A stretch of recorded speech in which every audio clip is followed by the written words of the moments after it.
حمداللہ صاحب، میں بڑا اس بات کا معترف ہوں کہ جس طرح مولانا فضل الرحمان صاحب نے پورے معاملے کو ڈیل کیا، یہ 26ویں آئینی ترمیم، اور جس طرح انہوں نے تحریک انصاف کو بھی ڈیل کیا، اس ترمیم کو بھی کیا، لیکن اس کے باوجود اب جب میں آپ لوگوں کی پریس ٹاکس دیکھ رہا ہوں، پریس کانفرنس سن رہا ہوں، کوئی مولانا صاحب کا بھی کہہ رہے ہیں کہ سویلین مارشل لا لگا دیا پی ایم ایل این کی گورنمنٹ نے.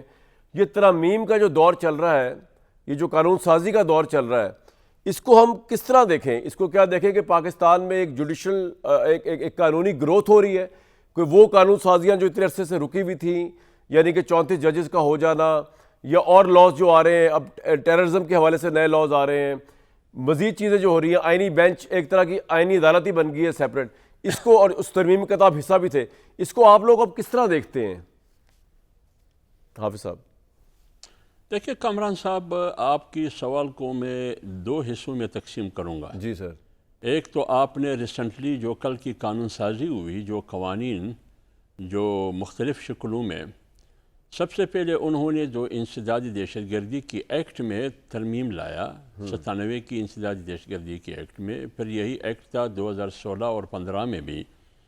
پہلے تو یہ بتانا چاہیے تھا پارلیمنٹ کو کہ وہ 97 کا جو ایکٹ تھا، پھر 15 اور 16 کا، اس کا رزلٹ کیا نکلا، اس کا نتیجہ بتا دے. جب آپ نے ایکٹ بنایا پارلیمنٹ سے، دہشت گردی کتنی ختم ہوئی، یہ بتانا چاہیے تھا. اور پھر اس کے بعد جب آپ بناتے، تمام سیاسی پارٹیوں کو آپ اعتماد میں لیتے، ڈسکشن کے لیے پارلیمنٹ میں لے کے آتے، لیکن آپ نے کچھ بھی نہیں کیا.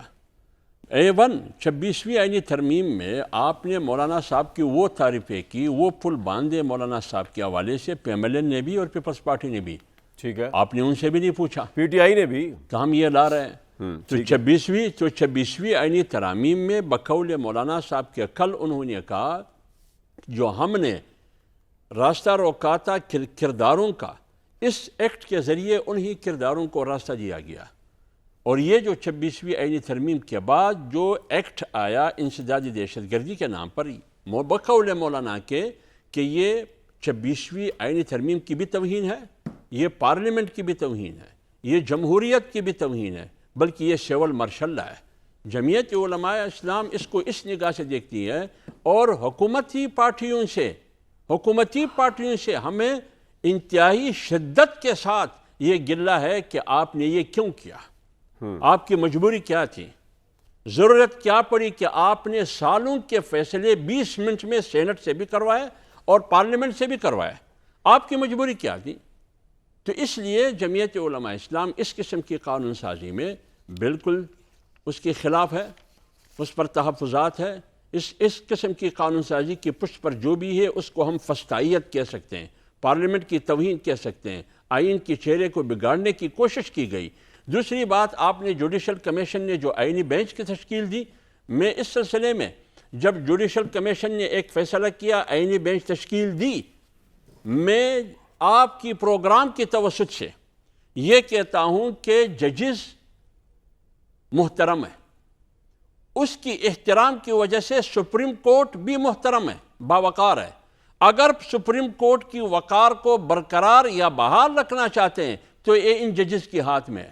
لہٰذا وہ مہربانی کریں، خدا کو حاضر ناظر جان کر وہ فیصلہ اس بنیاد پر نہ کرے کہ میرے پشت پر حکومت ہے، یا میرے پشت پر جے یو آئی ہے، یا میرے پشت پر پی ٹی آئی ہے، یا پیپلز پارٹی ہے، مجھ پر یہ احسان کیا گیا ہے. نہیں، وہ اپنے پوزیشن کو دیکھیے. دیانت اور امانت کا تقاضا یہ ہے آئینی بینچ سے جو بھی فیصلہ ہو، کم سے کم فیصلہ بول سکے کہ واقعی فیصلہ میرٹ کی بنیاد پر. آپ صاحب کا پوائنٹ آ گیا، اور آپ نے ایک بڑی دلخراش پکچر پیش کی ہے اس حکومت کی، اور لگ ایسے رہا کہ حکومت جو ہے یہ کٹ پتلی ہے، اور یہ کسی کے یہ پتہ نہیں کیوں یہ سب کچھ کر رہی ہے. یہ تو حکومت ہی جواب دے سکتی ہے، لیکن آپ نے بڑا امپورٹنٹ پوائنٹ ریز کیا ہے. میں تو یہ کہہ رہا ہوں کامران صاحب، یہ جتنی بھی قانون سازی کل ہوئی، یہ جمہوریت کے تقاضے میں نہیں ہوئی، یہ خوف کی چتری میں ہوئی. اور خوف کہاں سے تھی وہ سب کو معلوم ہے، آپ کو بھی معلوم ہے، مجھے بھی معلوم ہے، جو مہمان بیٹھے